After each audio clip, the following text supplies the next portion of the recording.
guys, welcome back to my channel. Hope you're all doing really well. Long time no see. Welcome to my new background. What is happening? I hate change. If anybody else hates change, this is probably very uncomfortable and weird. I'm not entirely convinced. Like, what are these leaves? Who do I think I am?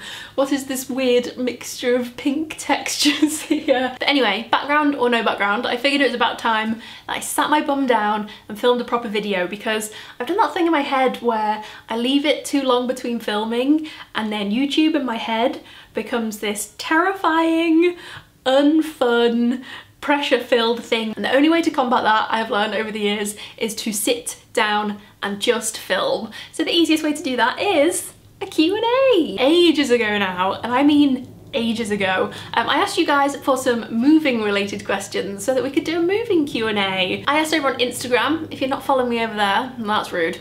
At Lucy Jane Wood, if you want to follow me. And now that I've rambled on for a fairly considerable amount of time, I should probably answer some questions. Gracie the Unicorn says, did it take you a long time to pack? The short answer to that one is yes. If you watch my moving vlogs, you will know that when I started packing, I was under, I don't know where I got this idea from, I was under the very naive impression that I didn't have a lot of stuff, that I lived a fairly minimalist life in this tiny bedroom, that I could get it all done in a day. That's not what happened at all. It took me several days.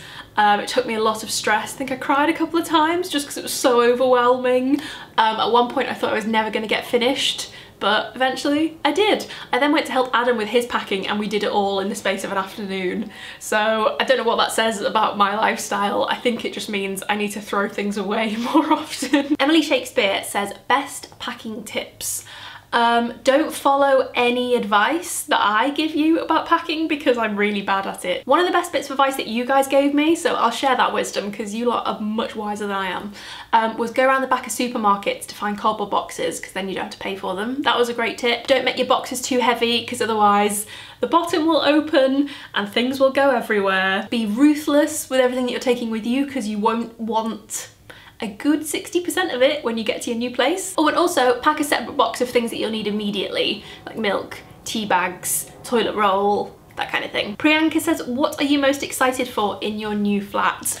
Well, I'm here now. I think the thing I was most excited for was just to have my own space, and I can confirm that that is literally the best feeling ever. I'm quite an introverted, I don't know if I'm using introverted in the right sense really, an introverted person in the way that I like my own company, and just the fact that like on days when I'm working from home I wake up and I have this whole lovely office. I've never had more than one bedroom to fill things with before, so it's nice to have all that kind of space to like make our own. And obviously I feel like I probably should have said this first, but obviously the best thing is living with Adam. Abby Rostomy says, is there any advice you could give for trying to save enough money to move?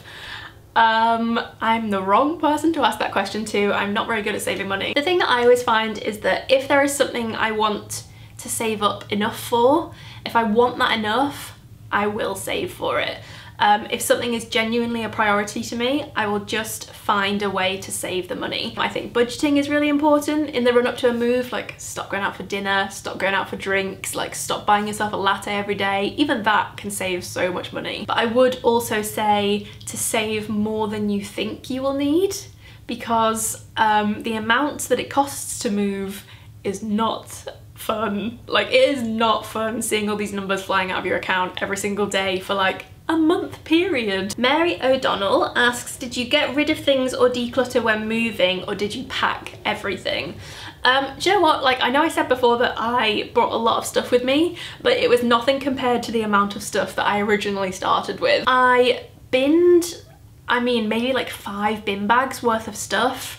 Like super old clothes, really used bed sheets, just like old paperwork and things like that. And then I also got rid of a ton of stuff by taking it to the charity shop. Now that we've unpacked and I've refilled a new flat, I've realised that there's a whole lot of other stuff that I should have thrown away, to be honest. So I would say that while you're packing up, if you put something in your hand and the slight thought crosses your head of, do I really need this? The chances are you don't, so just bin it. Jess the Taco, what a great username, says favourite and least favourite thing about your new flat. My favourite thing is all of it, and my least favourite thing is nothing. Actually, my least favourite thing was the other day when we paid our first rent. I'm now extremely poor. It's the largest payment of rent I've ever made in my life. And while it's worth it, I'll just say I hate London. I hate London for making me pay these prices to live in a vaguely nice place. Sophie Noz says, do you have recommendations for finding a flat in London? For example, should you start by looking online? Oh my god. I think I'm gonna do a separate video on this because I had so many questions on my moving vlogs and stuff about the whole process of like moving in London. So if you'd like to see a separate video just on that topic, please do let me know because I think it might be quite helpful. I mean, I probably could have done with something like that when I first moved here. I would say starting online is a great place to look, obviously to kind of like get a feel for what you can vaguely afford, what's kind of vaguely in your price bracket. To warn you in advance, it will bring you back down to earth with a very bumpy landing. But I would also say, just as like a word of warning, that most London properties that are on the internet that you view and you fall in love with and you think, oh my god, that's my dream home, probably went off the market like 2 weeks ago, but the estate agents keep them all up there to kind of like tempt you in and be like, oh, we can't give you that one, but how about this really crap alternative that's nowhere near as good as the one that you thought you were going to live in. They all just disappear so quickly. I fell in love with a couple of other flats before this one. I didn't love any as much as this one, so everything happens for a reason. But they just literally go on the market at 9 AM and are gone by 10 AM. The estate agent kind of shows you around and then says, all right, do you want it? And you're like, do I have to decide that right now? But the other piece of advice I have is do a little bit of research into the area of London that you want to live in because it can be very different depending on where you go. T. Asher says the most stressful thing about moving. I mean, I get stressed by anything and everything. I'm just one big ball of stress. I would say one of the most stressful things is because the market moves so quickly for kind of like vaguely nice, very vaguely affordable flats in a desirable area. The chance of you getting the flat that you set your heart on is so slim. So the most stressful part of this move was that we put an offer in to rent this flat. Like, that's how competitive it is. You have to like make an offer to rent, which is just like crazy. Like, someone sought this country out. It's ridiculous. So we had to kind of like make a bargain, and then we had to wait, I think it was like 4 days until the landlord made a decision, and I was so on edge for that time because I'd set my heart on this space so much. But it was fine. Everything came up Millhouse and it was all good. I think the whole process from start to finish is just one big stress, to be honest. This is a nice question from Hattie Fennell. What is your favourite purchase for the new flat? Really hope things are going well. Cheers, babes. Okay, so I've got 3 that I can't choose from. I'm sat here like, which do I love the most? But okay, I have 3. And I'm going to show you them all in a homeware haul very soon, I promise. So I won't show you them now. But I really like the cutlery we bought. It's kind of like a brushed gold kind of colour. Which was a bit of a rogue choice, and Adam was like, gold cutlery? Like, what? But I really like it. I really love the sheepskin rug that we bought for the living room, which I just think looks so cool because we have like open wooden floorboards. And maybe my favourite purchase of all actually is a ridiculously snazzy new coffee machine that we've bought, and it's got a little like twizzly knob on it so you can choose exactly what kind of coffee you want, and it's got a little jug that does like the and it's just well pro. Every time I use it, I'm just like, Cara Best, this is such a nice question. Did you rediscover anything you'd lost and just stare at it nostalgically for ages? I absolutely did. One of the drawers in my Alex drawers used to be my miscellaneous drawer of crap. Everyone has one. And in there, I just kept random stuff. You know when you like clean out your bag and you're like, what the hell is this? That went in the drawer. So I found like my Glastonbury ticket, tickets for like going to see like Wicked and Justin Bieber and like all big shows. Found like loads of press passes from my old job when I went to red carpet events. I found like name tags from cool YouTube stuff that I've done. And in like the most typical me move ever, I didn't actually sort that drawer out at all because it was full of so much stuff. I think I was just a bit overwhelmed by it. So I literally just gathered it all into a ball, put it in a bag and closed the bag up and put the bag in a box. Chelsea Marie says, what is your favourite store to buy home decor from? And if you could furnish your home from scratch, what would be your dream interior style? Hope the move is going well. I'm currently moving house this weekend, so your vlogs feel like I have a moving buddy. Oh, that's so cute. I hope your move has gone well too. My favourite store to buy home decor from? I don't think there's like one store in particular. I mean, I've been like dreaming over like made.com and Swoon Editions and places like that. Oliver Bonus and Anthropology. I have these like brainwaves of like, oh, they'll have something on Anthropology, and then I go on and I'm like, oh, I can't afford that. Realistically, we've bought a lot of stuff from IKEA. Do you know where was a really good find actually? Tiger. I bought so much nice stuff from Tiger that I might actually do a little haul from there. So if you're looking for like tiny little bits and bobs, like I bought coasters, I bought little dishes, I bought a tray, so little things like that, Tiger is great and it's super cheap. And if I could furnish my home from scratch, my dream style would just be like New York loft, obviously. I want that exposed brick, I want all that kind of like cool warehousey vibe with cozy touches. Ugh, the dream. Instead, I have some Matalan cushions and some giant leaves, but that's okay. Jess Harvey says, do you enjoy moving? No, not at all. I think the process itself I don't enjoy because I just get stressed so easily and I find it so overwhelming. But because this move was a little bit different and it's the first time that me and Adam have moved in together and it's our first new place and stuff like that, it's been really, really exciting. Emily Carvel asks, when you were young, where did you want to live? London, always London. I think I got the idea in my head when I was about 14 that I wanted to move to London, and then from that point I just always wanted to live in London. When I moved to uni, there was nowhere else that I would consider. It had to be London. The only other city that comes anywhere close is Liverpool, obviously. Nothing But Katie says, what are the staples you should have for moving the first time, especially when moving to uni? I've done a video, I did a video ages ago about the essentials you should have when you go to uni, so I'll pop that down below if I remember. You need a colander, you need a kettle, you need, what else do you need?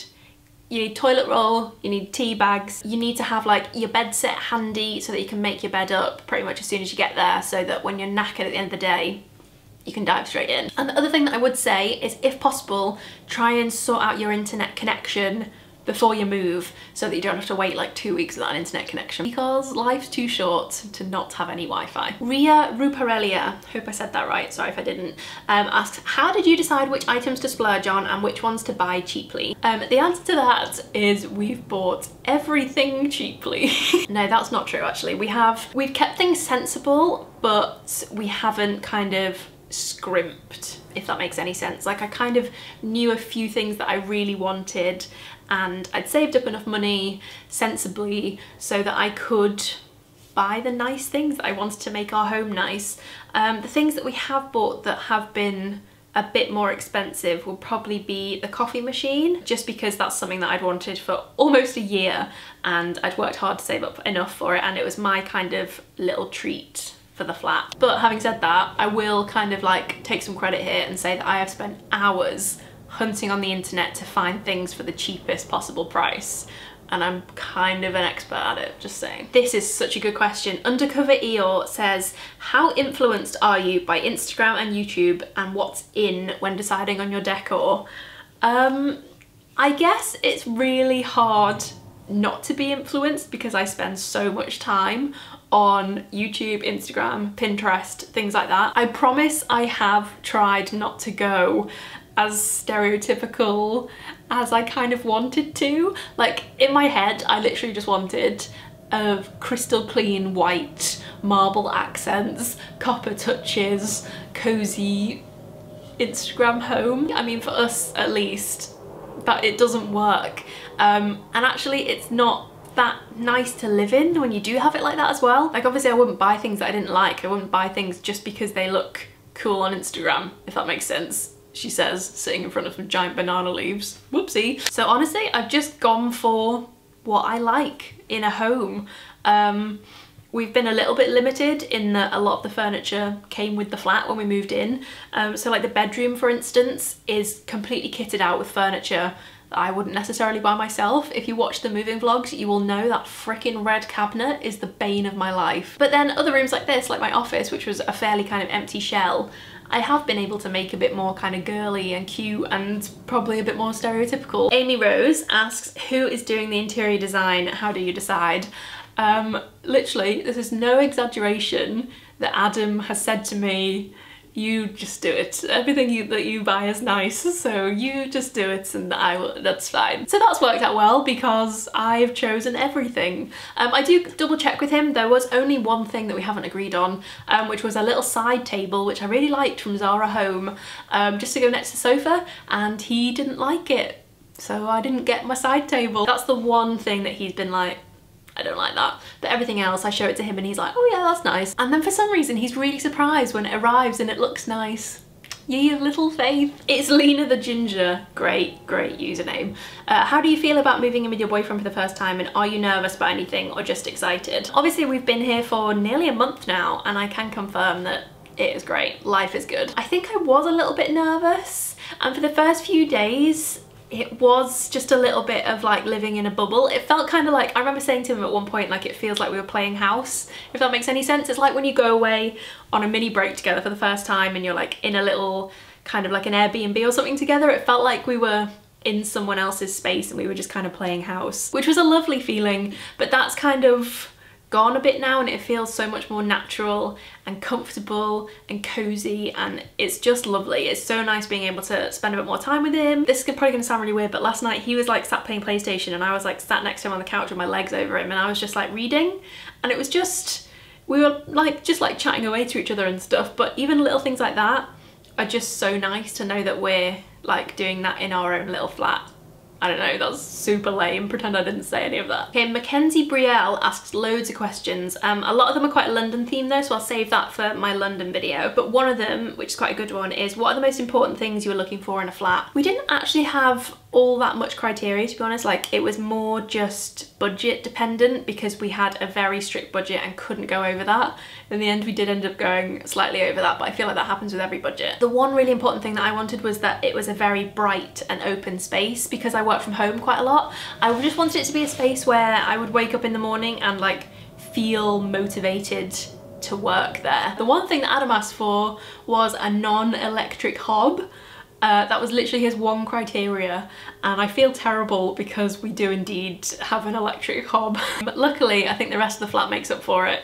Fingers crossed. And I think I'm gonna have to wrap this up because I feel like I've been talking for literally so long. I just looked at the clock and it's been like an hour. Last question is from Okiki blog. I hope that's how you say it. I feel like it's not, sorry. How did you find your flat and what is the hunting process? Basically, I signed up to a whole load of agencies with my email address and stuff to get like property alerts through.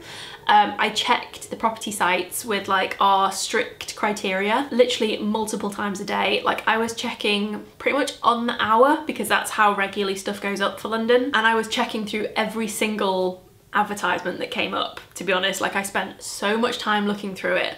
I became kind of obsessed with it. Like, I was literally religiously checking my phone for updates, and I spotted one flat which I really loved the look of. So I called up as soon as possible and I was like, right, I really want to go and see this flat. I absolutely love it. We'll probably take it, just to let you know, but I really want to see it. And she was like, oh, yeah, you can totally come and see it. That's absolutely fine. It's still on the market. But just to let you know, it went up this morning and it's been up for about 3 hours, and we've had 5 competitive offers from people that want to rent it. I popped along to the estate agents to go and view this flat, which was beautiful, but it turns out that people had been offering like 3-year contracts on it, like £500 more per month than they were asking for to like compete for it with the highest bidder. Just crazy. Like, I didn't want to get involved in that, nor could we afford it. So she was like, yeah, I had a feeling you'd say that, so I've lined up a load of other viewings for us. So without even really like expecting it, I ended up hopping in this estate agent's car. She like drove me around the area of London that we were looking in, and then the last one that we came to see, she was like, just let you know, I've left this till last because I think you're going to love it. She was actually like super nice. She was like, you're just so quirky and it's a really quirky flat, I think you'll love it. I was like, okay, quirky. I literally fell in love with it. As soon as I walked in, I was like, this is such a weird flat. This is great. This is the one I want. So yeah, that's how we found it, literally. We were very, very lucky in that it was just good timing and no one else had seen it yet. And we kind of snuck in there first, basically. I would say the best thing to do is just like register your interest with estate agents. I think that's a lot more useful than falling in love with endless properties on the internet and having your heart broken over and over again, because that's just not a fun game at all, and it ends up leaving you wondering whether you're going to be homeless for the rest of the time. And I'm going to have to stop talking there because I'm thirsty. That's how much I've talked. I'm literally thirsty. Oh my god, I'm so happy that I filmed this video and got it out of the way. The fear is gone. I'm back to filming. Life is good, everything's fine. Thanks so much for watching, guys. I hope you really enjoyed this video. If you did, please give it a little thumbs up for me. If you want to get involved in the next Q&A, just make sure you follow me on Instagram. It's at Lucy Jane Wood. That's where I ask for questions whenever I do one of these. Don't forget to hit the subscribe button if you are new. Thanks so much for watching, and I will see you guys next time with another video.